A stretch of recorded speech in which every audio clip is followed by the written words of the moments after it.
তথ্য ও যোগাযোগ প্রযুক্তি বিষয়ের ৫ম অধ্যায় থেকে সুনির্দিষ্ট একটি টপিক। আমাদের আজকের পার্ট যান্ত্রিক ভাষা বা মেশিন ল্যাঙ্গুয়েজ। ওকে, তো চলো শিখন ফল দেখে নিই। এই ভিডিও শেষে মেশিন ভাষা কি তা বলতে পারবে, মেশিন ভাষার সুবিধা এবং অসুবিধা ব্যাখ্যা করতে পারবে এবং মেশিন ভাষার বৈশিষ্ট্য ব্যাখ্যা করতে পারবে। ওকে, তো শুরুতে চলো দেখে নিই নিম্ন স্তরের প্রোগ্রামিং ভাষার প্রকারভেদ। তোমরা জানো নিম্ন স্তরের প্রোগ্রামিং ভাষা উদাহরণ দুটি, একটি হলো মেশিন ভাষা, অপরটি অ্যাসেম্বলি ভাষা। মেশিন ভাষা হলো প্রথম প্রজন্মের ভাষা এবং অ্যাসেম্বলি ভাষা দ্বিতীয় প্রজন্মের ভাষা। এই দুটি ভাষাকে নিম্ন স্তরের প্রোগ্রামিং ভাষা বলা হয়। এর কারণ হলো এই ভাষা দুটি যন্ত্র নির্ভর এবং হার্ডওয়্যারের সাথে সরাসরি সম্পর্কিত। তো আজকের ভিডিওতে আমরা আলোচনা করব শুধুমাত্র মেশিন ভাষা নিয়ে। ওকে, তো শুরুতে চলো দেখে নেই মেশিন কিভাবে কাজ করে। তো মেশিন হিসেবে আমরা এখানে একটি কম্পিউটার দেখতে পাচ্ছি। এই কম্পিউটারের প্রধান যে এলিমেন্ট সেটা হলো মাইক্রোপ্রসেসর বা সিপিইউ। এই সিপিইউকে বলা হয় কি, এই কম্পিউটারের ব্রেন। এবং এই সিপিইউ সকল অ্যারিথমেটিক ক্যালকুলেশন অর্থাৎ যোগ বিয়োগ গুণ ভাগ সম্পন্ন করে থাকে এবং লজিক্যাল ডিসিশন অর্থাৎ যৌক্তিক সিদ্ধান্তগুলো নিয়ে থাকে। ওকে, এই সিপিইউ এর প্রসেসর বা মাইক্রোপ্রসেসর চিপে মিলিয়নস অফ ট্রানজিস্টর বসানো থাকে। এই ট্রানজিস্টরগুলো বেসিক্যালি সেমিকন্ডাক্টর অর্থাৎ সিলিকন দ্বারা তৈরি। এই ট্রানজিস্টরের মধ্য দিয়েই ইলেকট্রিসিটি প্রবাহিত হয় এবং এই ট্রানজিস্টরগুলো প্রোগ্রামিংয়ের মাধ্যমে অন বা অফ করা যায়, অর্থাৎ এই ট্রানজিস্টরগুলো সুইচ হিসেবে কাজ করে। এই সুইচের মধ্যে অর্থাৎ ট্রানজিস্টরের মধ্যে যখন ইলেকট্রিসিটির প্রেজেন্স থাকে তখন সেটাকে আমরা বলছি অন, এবং যখন ইলেকট্রিসিটি অ্যাবসেন্স থাকে তখন সেই স্টেটটাকে বলছি অফ। অর্থাৎ এই ট্রানজিস্টরগুলো সুইচ হিসেবে কাজ করে এবং এর দুটি স্টেট, একটি অন একটি অফ। এই ট্রানজিস্টরের অন এবং অফকে বাইনারির 1 এবং 0 দ্বারা প্রতিনিধিত্ব করা হয়। ওকে, এই প্রসেসর চিপগুলো পূর্ব থেকেই ইনস্ট্রাকশন সেট দ্বারা প্রোগ্রাম করা থাকে, যাতে এই ইনস্ট্রাকশন সেটগুলো প্রোগ্রাম ইনস্ট্রাকশনকে মেশিন ভাষা বা মেশিন কোডে রূপান্তর করতে পারে, যা বিভিন্ন অ্যারিথমেটিক ক্যালকুলেশন এবং লজিক্যাল ডিসিশনগুলো নিয়ে থাকে। ওকে, তো আমরা দেখলাম যে মেশিন কিভাবে কাজ করে, অর্থাৎ আমরা এখান থেকে দেখতে পেলাম মেশিন শুধুমাত্র 0 এবং 1 এর মাধ্যমে কাজ করে থাকে। ওকে, এবার মেশিন ভাষায় একটি লেখা প্রোগ্রাম বোঝার জন্য এখানে আমরা 3টি প্রোগ্রাম দেখিয়েছি। ওকে, তো প্রথম প্রোগ্রাম যেটি দেখতে পাচ্ছ এটাকে বলা হচ্ছে মেশিন প্রোগ্রাম, অর্থাৎ এই প্রোগ্রামটা লেখা হয়েছে মেশিন ভাষা ব্যবহার করে। তারপর একটি অ্যাসেম্বলি ভাষা ব্যবহার করে এবং এইটা তৈরি করা হয়েছে হাই লেভেল প্রোগ্রামিং ভাষা ব্যবহার করে। তো এখান থেকে দেখতে পাচ্ছ যে মেশিন প্রোগ্রাম শুধুমাত্র 0 এবং 1 দিয়ে লেখা প্রোগ্রাম, তাই না? এবং এটা কিন্তু মানুষের জন্য বোধগম্য নয়। ওকে, তো এই মেশিন ভাষা কি সেই জিনিসটা চলো দেখে নিই। মেশিন মানে যন্ত্র অর্থাৎ যান্ত্রিক ভাষা। এই ভাষায় শুধুমাত্র 0 এবং 1 ব্যবহার করে সকল নির্দেশ বা প্রোগ্রাম লেখা হয়, তাই তো? আচ্ছা, এই ভাষা একমাত্র মেশিন ভাষা কম্পিউটার বা মেশিন বুঝতে পারে, তাই এই মেশিন ভাষাকে কম্পিউটারের বা যন্ত্রের নিজস্ব ভাষা বা মৌলিক ভাষা বলা হয়ে থাকে। মেশিন ভাষা 1945 থেকে কম্পিউটারে ব্যবহার শুরু হয়।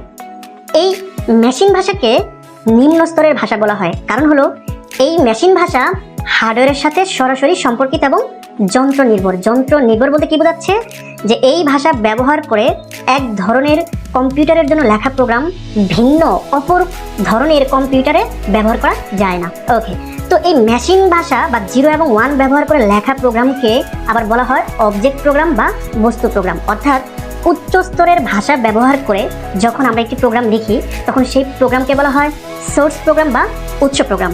কিন্তু মেশিন ভাষা ব্যবহার করে যখন একটি প্রোগ্রাম লেখা হয় তখন তাকে বলা হয় অবজেক্ট প্রোগ্রাম বা বস্তু প্রোগ্রাম। ওকে, মেশিন ভাষায় প্রতিটি নির্দেশের সাধারণত কটি অংশ থাকে? 2টি অংশ থাকে। চলো দেখে নিই। অর্থাৎ একটি হলো অপ কোড বা অপারেশনাল কোড, অপরটি অপারেন্ট। ওকে, একটি নির্দেশ দেখে নিই। এটি একটি নির্দেশ।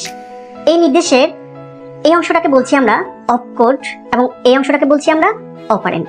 তো এবার চলো দেখে নিই অপ কোড বলতে আসলে কি বোঝাচ্ছে। অর্থাৎ অপ কোড হলো একটা কিওয়ার্ড যা একটা নির্দিষ্ট কাজের নির্দেশক। যেমন এখানে অ্যাড দ্বারা বোঝাচ্ছে অ্যাডিশন করতে হবে, এখানে হতে পারে সাব দ্বারা বোঝাবে সাবট্রাকশন করতে হবে। ওকে, এবার চলো দেখে নিই অপারেন্ট। অপারেন্ট হলো ডেটা বা ডেটার অ্যাড্রেস। অর্থাৎ এখানে 25 একটি ডেটা, এই জন্য এটাকে বলা হচ্ছে অপারেন্ট। এই অপকোডগুলো বেসিক্যালি এই অপারেন্টের উপর কাজ করে থাকে। ওকে, এই জিনিসটা আরো পরিষ্কার করার জন্য চলো আমরা আরেকটি উদাহরণ দেখে নিই। আমরা নর্মাল ম্যাথমেটিক্সে যেটা করি সেটা হলো a + b - 5। এখানে আমরা a এবং b কে কি বলে থাকি? চলক। কেন চলক? কারণ এর মান যে কোনো কিছুই হতে পারে। এবং দেখো এখানে প্লাস এবং মাইনাস এগুলোকে নর্মালি আমরা বলে থাকি অপারেটর। অর্থাৎ এই অপারেটরগুলো বলে দেয় যে কোন ধরনের অপারেশন করতে হবে, তাই না? এখানে a, b এবং 5 এগুলোকে আমরা বলতে পারি অপারেন্ট, এবং এই প্লাস এবং মাইনাসকে আমরা এই অপকোডের সাথে তুলনা করতে পারি। ওকে, আশা করি তোমরা বুঝতে পেরেছো। তো এইবার মেশিন ভাষা যেহেতু আমরা বুঝতে পেরেছি, এবার আমরা দেখব মেশিন কোড কি। আচ্ছা, মেশিন কোড হলো অপকোড এবং অপারেন্টের সিকোয়েন্স, যা কোথায় সংরক্ষিত থাকে? মেমোরিতে সংরক্ষিত থাকে। ওকে, তো জিনিসটা বোঝার জন্য আমরা চিত্রটা লক্ষ্য করি। এখানে একটি মেমোরি দেখতে পাচ্ছ, অর্থাৎ র্যাম, র্যান্ডম অ্যাক্সেস মেমোরি। এখানে কতগুলো মেমোরি সেল দেখতে পাচ্ছ? এগুলো হলো প্রত্যেকটি সেলের অ্যাড্রেস। ওকে, তো এই মেমোরি সেলগুলোতে এই অপকোড অপারেন্ট অর্থাৎ দুটি মিলে হলে একটি ইনস্ট্রাকশন, অপকোড অপারেন্ট অপর আরেকটি ইনস্ট্রাকশন, এইভাবে অপকোড এবং অপারেন্টের সিকোয়েন্সের মাধ্যমে ইনস্ট্রাকশনগুলো মেমোরিতে জমা থাকে। চলো মেশিন ভাষার কিছু সুবিধা দেখে নিই। এই ভাষা ব্যবহার করে কম্পিউটারের সাথে সরাসরি যোগাযোগ করা যায়। কেন? কারণ কম্পিউটার শুধু 0 এবং 1 বুঝতে পারে, এবং মেশিন ভাষায় শুধুমাত্র এই 0 এবং 1 ব্যবহার করে কিন্তু কি লেখা হয়? প্রোগ্রাম লেখা হয়। অর্থাৎ এই জন্য আমরা বলতে পারি যে মেশিন ভাষা ব্যবহার করে প্রোগ্রামিংয়ের মাধ্যমে কম্পিউটারের সাথে সরাসরি যোগাযোগ করা যায়।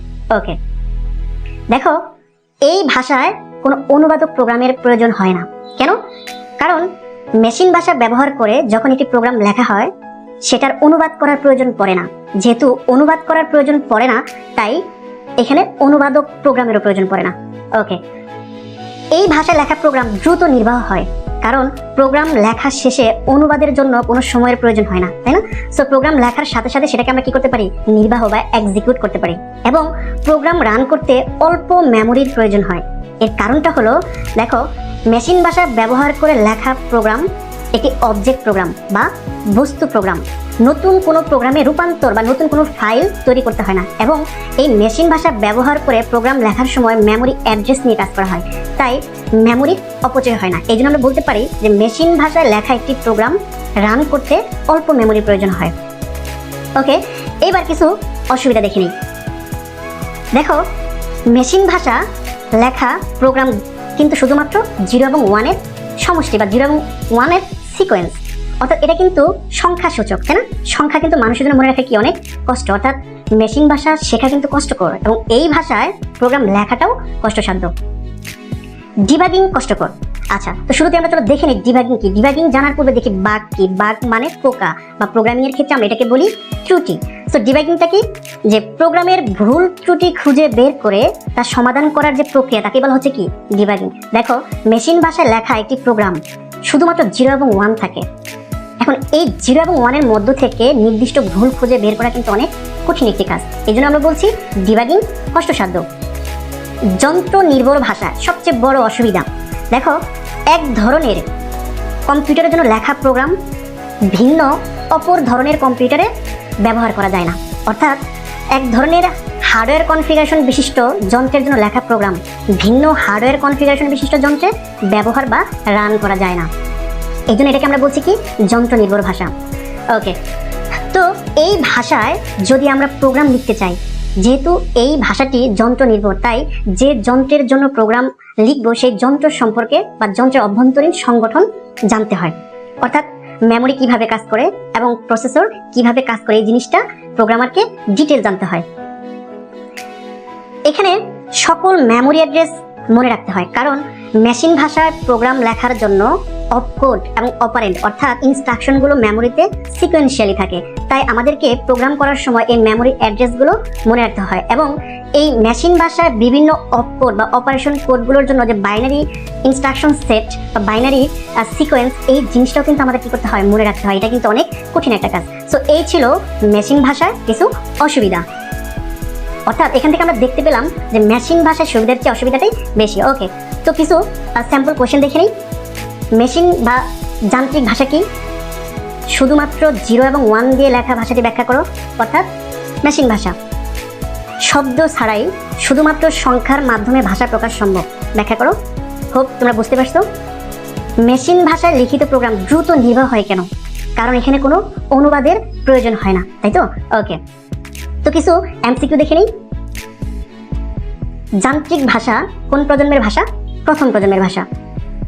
যান্ত্রিক ভাষা বা মেশিন ভাষা কোন স্তরের ভাষা? নিম্ন স্তরের ভাষা। তো আজকের বাড়ির কাজ হলো অনুধাবন প্রশ্নের উত্তরগুলো তৈরি করা। এই ভিডিওতে এ পর্যন্তই। সবাইকে অসংখ্য ধন্যবাদ। হ্যাপি